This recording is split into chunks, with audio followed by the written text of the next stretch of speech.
हिंदुस्तान और पाकिस्तान में पाई जाने वाली एक बड़ी मशहूर दवा बापची, जो सफेद दाग और बर्स के इलाज के लिए बहुत ही मशहूर है, बहुत इस्तेमाल होती है। बापची के बारे में जानते हैं। बाई जानिब आप देखते हैं जो गोल गोल दाने नजर आ रहे हैं, ये यहाँ स्क्रीन पर बहुत बड़े बड़े नजर आ रहे हैं। ये छोटे दाने होते हैं और इन पर एक किस्म की रिंकल्स पाई जाती है, ऐसे सिलवटें पाई जाती है। ये है बापची के दाने।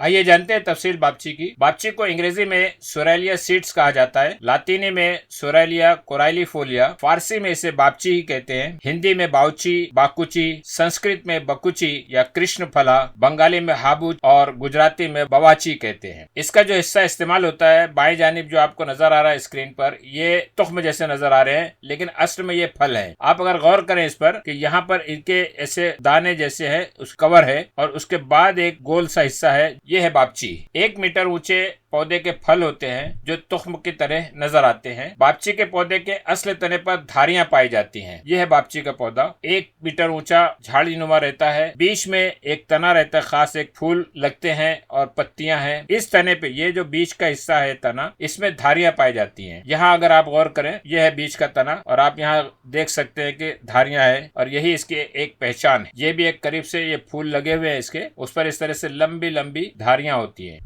बापची चाकसू के मुशाबे होते हैं। बाएं जानिब अगर आप देखें तो ये जो पूरे है दाने, ये बापची के हैं और यहाँ पर आपको बताया गया है चाकसू के। चाकसू के दाने बहुत चमकदार होते हैं, शाइनिंग रहते, लेकिन बापची के दाने जो है वो बेचमक रहते हैं। यहाँ पर आप दोनों का फर्क समझ सकते। ये फल छोटी छोटी बालियों में लगते हैं। ये है बाली, ये बाली में बहुत सारे फल लग रहे हैं जो तुख्म जैसे नजर आते हैं, तो ये बालियों में लगते हैं। ये इसकी एक बाली है, यहाँ बाली है, दूसरी ये बाली है। बापची बाहर से स्याही माइल होती है, लेकिन अंदर से जब इसका छिलका निकाल लिया जाए तो ये सफेद रहती। बापची को मुदब्बर करके ही इस्तेमाल करना चाहिए, बगैर मुदब्बर किए हुए इसका इस्तेमाल नहीं किया जाता। इसके पत्ते चौड़े होते हैं, गोल होते हैं और कंगूरेदार होते हैं, सिलवटे होते हैं। किनारे उसके जो रहते हैं स्मूथ नहीं रहते हैं, बल्कि सिलवटे रह जाती है। यह है उसका पत्ता। आप यहाँ देख सकते हैं कि इससे स्मूथ बॉर्डर नहीं है, बल्कि कहीं ऐसा थोड़ा, कहीं दाना, कहीं ज्यादा लंबा, कहीं बिल्कुल सीधा, फिर ऐसे इस तरह के जो है बेतरतीब से इसके कंगूरे बने होते हैं। यह है इनके पत्ते की खासियत। बीच में आप फूलों का खोशा देख रहे हैं। फूल छोटे छोटे या तो सफेद होते हैं आप, और इसके अलावा यहाँ पर आप देखेंगे जामुनी कलर के फूल लगे हुए हैं। गुलाबी रंगत के भी फूल आते हैं। फूल ही 12 आवर हो जाने पर फल बन जाते हैं। फूल यहाँ पर आप जो नजर आ रहा है उसकी सही शक्ल नजर नहीं आ रही है आपको। यहाँ पर आप देख सकते हैं कि उसकी असली शक्ल कैसे होती है। एक फूल किस तरह का होता है, ये रेशे पाए जाते हैं और इस तरह से कपनुमा में फिर इस तरह से हैट जैसा निकला रहता है। ये भी एक फूल का हिस्सा है जो सामने से आपको नजर आ रहा है। ये जो है साइड से है और ये बिल्कुल उसमें बजरे और स्टैमिन्स वगैरह निकले हुए हैं। यहाँ पर आपको उसके बीज बताए गए। जब फूल 12 आवर हो जाते हैं तो यही फल में तब्दील हो जाते हैं। ये फूल और करीब से आप देख सकते हैं, यहाँ पर फल बनना शुरू हो गए हैं और ये सारे के सारे फूल हैं इस तरफ। ये है आपको फल की शक्ल। यहाँ ऊपर की जानिब अगर आप देखें तो ये अभी सब्ज फल है, लेकिन उसके बाद जितने हैं सब के सब दाने जो है वो सियाह हो गए हैं। यहाँ भी आपको बताया गया कि किस तरह से शुरू में पहले वो सब्ज नजर आते हैं और उसके बाद वही सारे दाने सियाह बन जाते हैं। यह और करीब से 1 और 2 दाने जो बापची के लगे हुए हैं पूरे बाली पर, खुशशुदा बापची के दाने बाजार में मिल जाते हैं। बोटेनिकल डायग्राम जो है वो आपके सामने है। यहाँ पर जो पहले हमने बता दिया फूल किस तरह से नजर आते हैं, सामने से क्या मंजर होता है, साइड से क्या मंजर होता है। दाना भारत में आसाम, बंगाल, बिहार वगैरह में मिलते हैं। ये भारत का नक्शा जिसमें आप देख सकते हैं उत्तर प्रदेश, मध्य प्रदेश, महाराष्ट्र, आंध्र प्रदेश, केरला, उड़ीसा, तमिलनाडु, इन रियासतों में ये पौधे खुदरा तौर से उगते हैं और इसकी काश्त भी की जा रही है। दुनिया में भी कुदरतन उगते हैं। कहाँ कहाँ? पाकिस्तान, बांग्लादेश, म्यांमार, श्रीलंका, चीन, सोमालिया, यमन। यह है दुनिया का नक्शा। जितने सब्ज हरे इलाके दिख रहे हैं यहाँ पर कुदरती तौर से बापची उगती है। ये आपके सामने बापची का पौधा है, तकरीबन 1 से 2 मीटर ऊंचा हो सकता है। ये असल बापची का पौधा। पत्ते आप देख रहे हैं, फूल जामुनी कलर के, हरे और काले दाने खोशे लगे हुए। पत्ते में खास बात होती है, इसके अंदर बहुत धारियां वाजे होती हैं। देखिए पीछे कितनी वाजे धारियां हैं। ये फूल सब्ज और काले बापची के दाने, और खोशे से किस तरह से दाने निकाले जाते हैं वो आपको बताएंगे। ये है वो फल करीब से, ये है बापची जिसे हम दाने कहते हैं, बापची के दाने या तुख्म बापची। ये सफेद किस्म का एक बापची का पौधा है।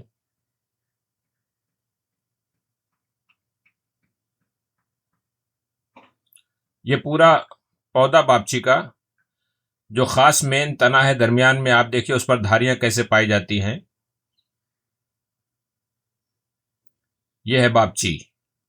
आइए अब बापची के अफ़ाल व ख़वास के बारे में जानते हैं। इसका पहला फेल बताया गया कि मुसफ़्फ़ी खून है। हालांकि किताबों में इसमें अख्तिलाफ है कि मुसफ़्फ़ी खून भी असर रखती है या नहीं, लेकिन जदीद तहकीकात से पता चला है कि वाकई मुसफ़्फ़ी खून भी है। ये मुलय्यन है, नर्म इजाबत लाता है, कातिल किर्म शिकम है, पेट के कीड़ों को मारता है, मुक़व्वी मैदा है, तक़वियत देती है मैदे को, कासिर रिया है, रियाही तकलीफ को दूर करती है, गैसेस को डिस्पर्स करती है और गैस को खारिज भी करती है। दाफ़े बर्स है, ये इसका अहम फेल बताया है हमेशा के लिए और इसीलिए इस्तेमाल होती है ज्यादातर। ये सफेद दाग जिसे विटिलिगो कहते हैं, लिकोडर्मा भी कहा जाता है। दाफे बर्स होने की हैसियत से जहां पर सफेद दाग होते हैं, इसके लगाने से और इसके खाने से भी स्किन बिल्कुल तबई तौर से नॉर्मल जैसे होती है वैसी ही हो जाती है। इन अफ़ाल ख़वास के बुनियाद पे कहाँ इस्तेमाल करेंगे? मुसफ़्फ़ी खून की हैसियत से इसे बर्स में इस्तेमाल करते हैं। बहक जिसमें दाग पड़ जाते हैं, जुज़ाम एक मुताद्दी मर्ज माना ही जाता है, कलफ, नमश ये दाग धब्बों के अमराज हैं। जरबो हिक्का खुश्क और तर खारिश जिसमें खुजली होती है, अगर दाने जहाँ पर खुजली होती है वो गीला भी हो जाता है तो जरबो हिक्का कहलाता है। दाद रिंगवर्म जिसे कहते हैं, फंगल इन्फेक्शन है का, ये सारे जो है ये दमवी अमराज है। ऐसे अमराज के लिए हम सफेद खून के तौर पर बापची का इस्तेमाल कर सकते हैं। ये मुलय्यन है, इसलिए इसे बवासीर के लिए इस्तेमाल किया जा सकता है, क्योंकि अक्सर बवासीर जो है कब्ज की वजह से होती है, तो यह कब्ज कुशा है, कब्ज को दूर करेगा, बवासीर तकलीफ कम हो जाएगी। कातिल किर्म शिकम है, इसलिए दीदान आमा के नुस्खों में इसे इस्तेमाल कर सकते हैं। ये मुक़व्वी मैदा होने की हैसियत से ज़ोफ़े मैदा,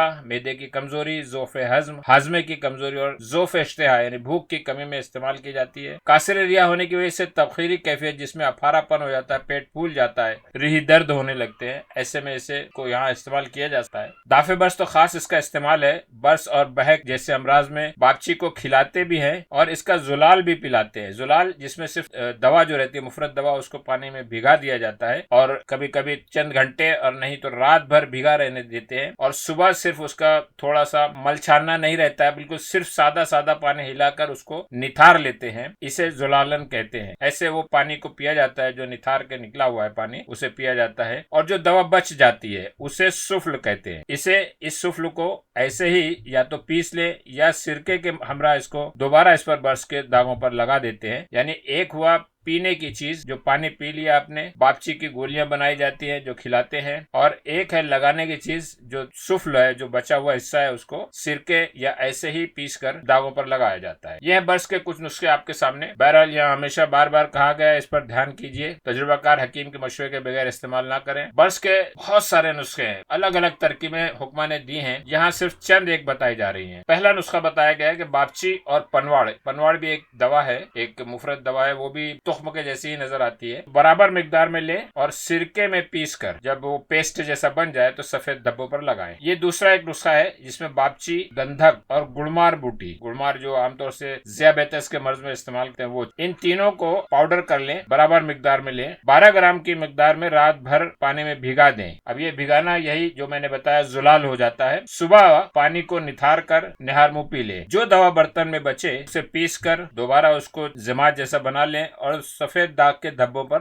लगाएं। अगर पूरे जिस्म पर दाग धब्बे हैं तो वहां जरूरत नहीं, लेकिन फिर भी हाथों पर, पैरों में, चेहरे पर लगाया जा सकता है। बर्स का ये तीसरा नुस्खा है। बर्स के इलाज के लिए 1 ग्राम आंवला, सिर्फ 1 ग्राम, 10 से 20 ग्राम के करीब बापची पाउडर, ये आपस में मिला लें। 10 से 20 मिलीलीटर खैर की लकड़ी जो होती है उसके तने की छाल ले लें और उसका ये तीनों चीजों का काढ़ा बनाएं। 1 ग्राम आंवला है, 10 से 20 ग्राम बापची पाउडर बना लें, इसको मिला लिया और 10 से 20 मिलीलीटर खैर की लकड़ी के तने के छाल जो है इसमें जो शांदा बनाई। बापची, कलौंजी और धतूरा, ये 3 अज्जा है इसके अंदर। तीनों के बीज एक तुख्म जैसे ही नजर आते हैं, धतूरे के बीज, कलौंजी के बीज और पाप के बीज। बीजों को बराबर मिकदार में लें और आग यानी मदार जो आग के पत्तों के रस में पीस लें, इसे सफेद दाग पर लगाएं। बापची पाउडर को अदरक के रस में घोल लें, मिला लें, अच्छी तरह से हमजान बना लें और सफेद दाग पर लगाएं। सफेद धब्बों के लिए बापची, गेरू और गंधक, इन्हें बराबर मिकदार में लें, पीस कर अदरक के रस में में घोल लें और 10-10 ग्राम की टिकिया बना लें। एक छोटी छोटी टिकिया बना लें 10-10 ग्राम के अंदाजे से।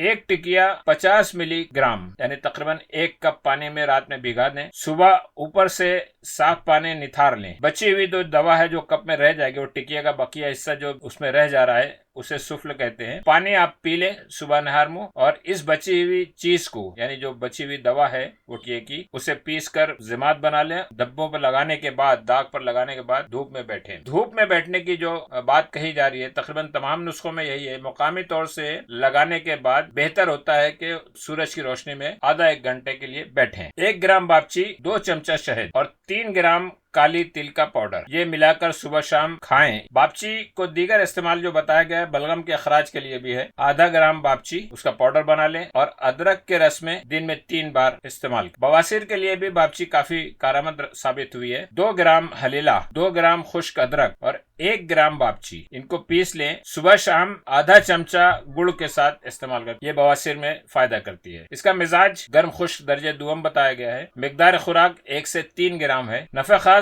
बर्स बहक के लिए ये बहुत ही हिंदुस्तान, पाकिस्तान, पूरी दुनिया में। यूनानी में एक दवा थी अत्रिलाल जिसे बड़ा अच्छा समझा जाता था, लेकिन बापची उससे भी ज्यादा बेहतर साबित हुई। आयुर्वेद में बहुत इस्तेमाल होती है और यूनानी भी इसे अपना ले, यूनानी तिब में भी इसे अपना लिया गया है। बहक और बर्स के लिए बेहतरीन दवा है। बर्स सफेद दाग को कहते हैं और बहक भी सफेद ही रहता है, लेकिन थोड़ा सा जो असल जो हिस्सा रहता है उसके साथ दाग वाला हिस्सा नुमाया नहीं हो पाता। बर्स में बिल्कुल क्लियर होता है, साफ होता है कि ये बर्स का दाग है और ये बगैर बर्स का हिस्सा है। बहक में ऐसा नहीं होता।